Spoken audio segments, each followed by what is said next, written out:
Saudara-saudara kami yang ada di Cianjur, secara zahir Anda ini tertimpa musibah, tapi batin Anda ini yang bisa nerima apa yang Allah berlakukan kepada Anda, maka sesungguhnya itu Anda istimewa, Anda mulia. Sehingga nanti ada martabat tinggi lagi. Orang ketimpa musibah marah-marah ya. Ada tingkat tinggi adalah sabar. Tertimpa musibah dia dengan penuh kesabaran. Naik pangkat lagi dia ridho dengan itu semuanya. Bukan sekedar sabar, dia sabar atau tidak marah dan sebagainya. Akan tapi merasa berat di dalam hatinya dengan itu semuanya. Tapi dia menyabarkan diri. Sampai orang ditimpa musibah oleh Allah, lega hatinya, tidak ada sedikit pun rasa kesel atau apapun. Bahkan tingkat tertinggi adalah seperti yang disebutkan pada hikmah yang lalu, bahwasanya tertimpa musibah kok malah bersyukur, karena dia tahu bahwasanya musibah yang Allah timpakan kepadanya demi kebaikan dia, dan dia senang dengan kebaikan. Bentuknya saja kita gambarkan pada pertemuan yang lalu adalah orang dibedah perutnya membayar karena ada bayi di dalamnya.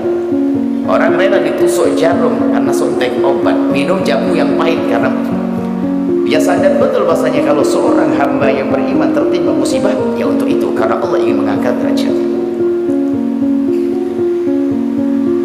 Ini orang yang tertimpa musibah, dan insya Allah di Cianjur kita lihat, kita waktu ke sana, masya Allah, biarpun dalam keadaan semacam itu masih tampak ceria mereka. Kita datang ke tempat tersebut, masya Allah, sedih. Sayyidina Nabi SAW juga pernah sedih di saat mendapatkan musibah putra beliau meninggal. Beliau mengatakan wal ainu tadma', air mata menetes, wal qalbu yahzan, wal qalbu yajza, wal ainu tadma' wal qalbu yajza. Hati sedih. Wa inni ala firaqika ya Ibrahim la mahzunun. Kami sedih wahai Ibrahim berpisah denganmu. Fala naqulu ila ma yurdi rabbana, tapi pun demikian enggak boleh kita ngomong kecuali yang diridhai oleh Allah.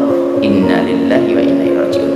Nabi sedih zahirnya sebagai manusia sedih, akan tapi jauh di balik kesedihan ada puji syukur yang tersembunyi. Dan ini kalau sudah masuk makom ini hebat banget. Kita tidak usah pura-pura dan tidak boleh juga minta kita. So, oh alhamdulillah kita musibah. Kita bukan untuk pamer kepada manusia. Itu rasa di dalam hati kita.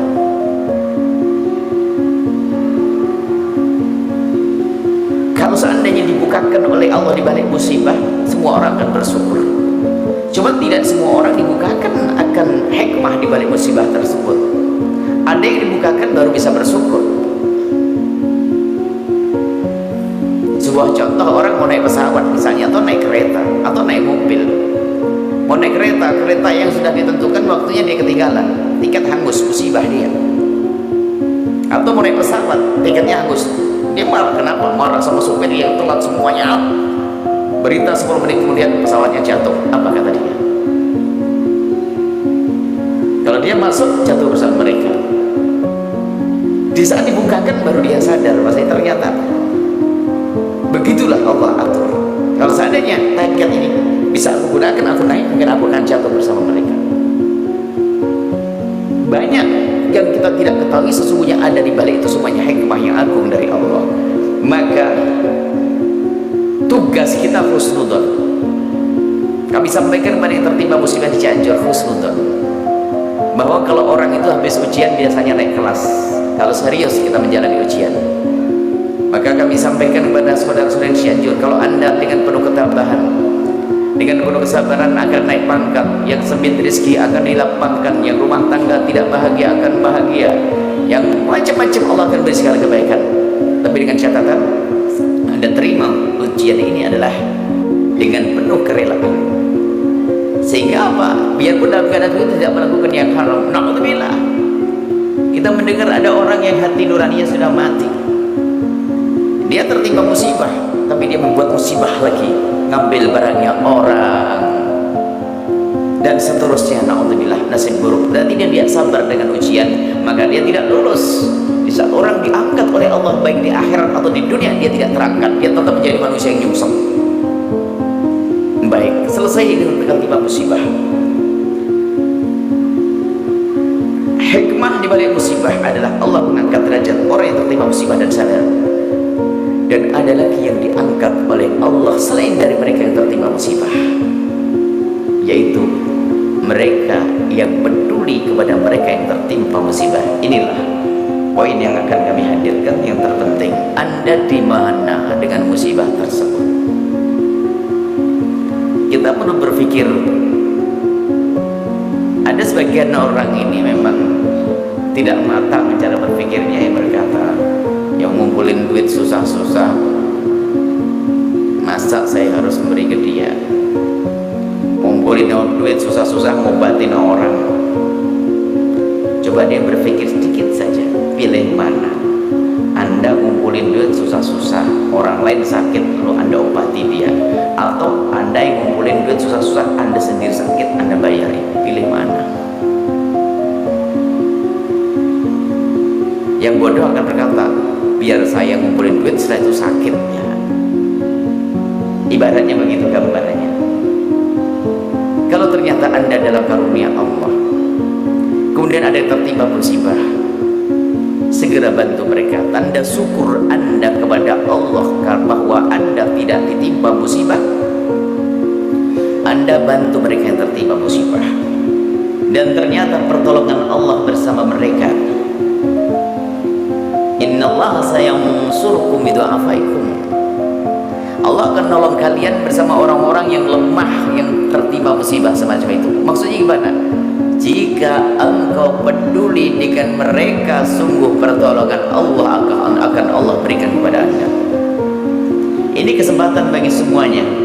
Peduli apa yang Anda berikan, Anda yang sisihkan dari rezeki Anda. Bahkan mungkin menjual barang termahal yang Anda miliki, barang kalau perlu. Dan janji Allah, Allah bersama mereka. Allah bersama mereka. Yang sakit, abdi maritu falam ta'udni. Mereka sakit macam-macam, kena timpa, kena ini, yang kena musibah. Ada yang sakit, ada yang tidak sakit tapi kesedihan, dirundung kesedihan. Maka ayo siapapun dari kita, jangan sampai hati kita mati.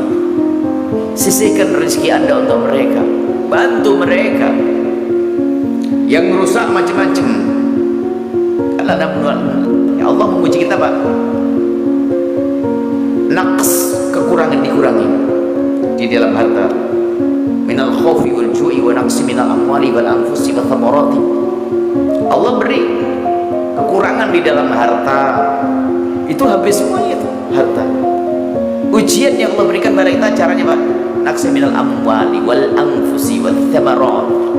Wa basyiri sabirin alladzina idza asabatuhum musibatun qalu inna lillahi wa inna ilaihi raji'un. Kabar gembira hanya bagi mereka yang di saat tertimpa musibah langsung kembali kepada Allah. Ini semua dari Allah dan akan kembali kepada Allah. Anda yang saat ini selamat dari musibah, hidupkan hati Anda untuk mereka.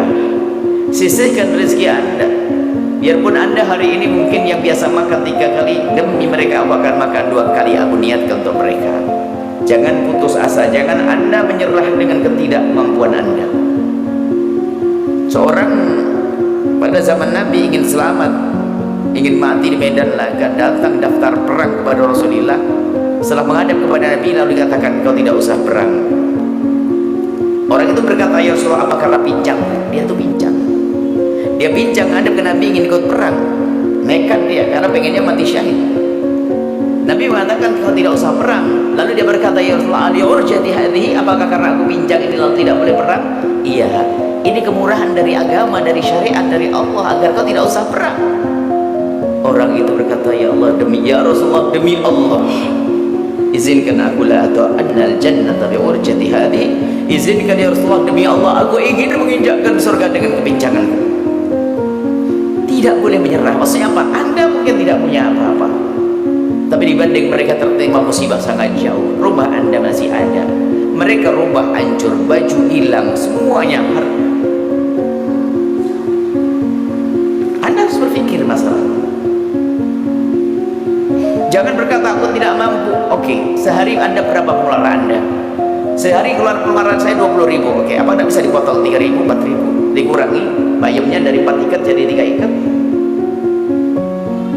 gulanya dari 4 sendok jadi 3 sendok, dan seterusnya. Jihad untuk itu. Jadi kalau bersedekah jangan nunggu Anda itu punya uang lebih melimpah. Bukan begitu ciri orang bertakwa. Disebutkan orang bertakwa, wasari'u ila magfiratin min rabbikum wa jannatin 'arduha as-samawati wal ardu 'iddat lil muttaqin. Surga yang disiapkan untuk orang yang bertakwa. Gimana ciri orang bertakwa? Alladzina yunfikuna bis-sarra'i wad dharra. Dia berkorban, berjuang, berderma dalam keadaan dia melimpah hartanya. Bahkan di saat mereka pas-pasan pun berusaha bagaimana menyisihkan rezekinya untuk menolong orang lain, untuk membangun pondok, untuk dan seterusnya. Anda berpikir untuk ini, Anda berpikir untuk ini.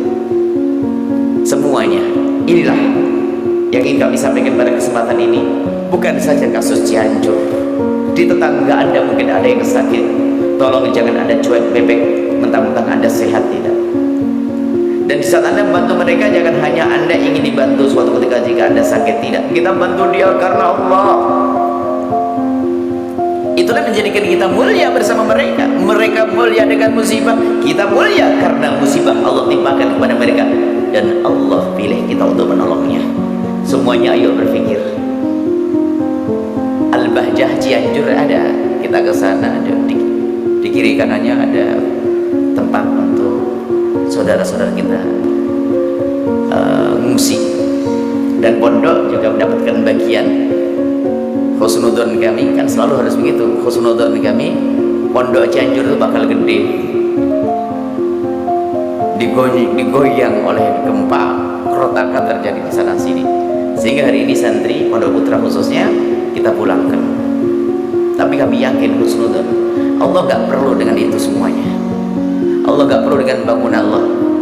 Kami husnudon bahwa bersama itu semuanya karena Allah ingin mengganti yang lebih bagus lagi. Allah akan kirim ahli surga yang bisa berjuang di sini. Insya Allah pembangunan akan lebih cepat lagi. Sekarang lagi yuk kita suarakan untuk merenovasi itu pondok pesantren, agar santri bisa segera kembali, agar santri bisa segera kembali. Sebab di luar godaan besar, dan siapapun yang membantu ini double pahalanya. Di saat kita bangun pondok biasa pahalanya gede banget, tapi ini adalah dalam keadaan musibah semacam ini gede, pahala di atas pahala. Semoga Allah milih kita untuk peduli kepada saudara-saudari kita yang tertimpa musibah yang di sana, urus masjid-masjid yang di sana, madrasah di sana, pesantren di sana. Semoga Allah memilih kita. Jika kita sempit rezeki, semoga Allah lapangkan. Jika sudah lapang rezekinya, semakin lapang untuk bisa membantu saudara kita yang ada di sana. Baik.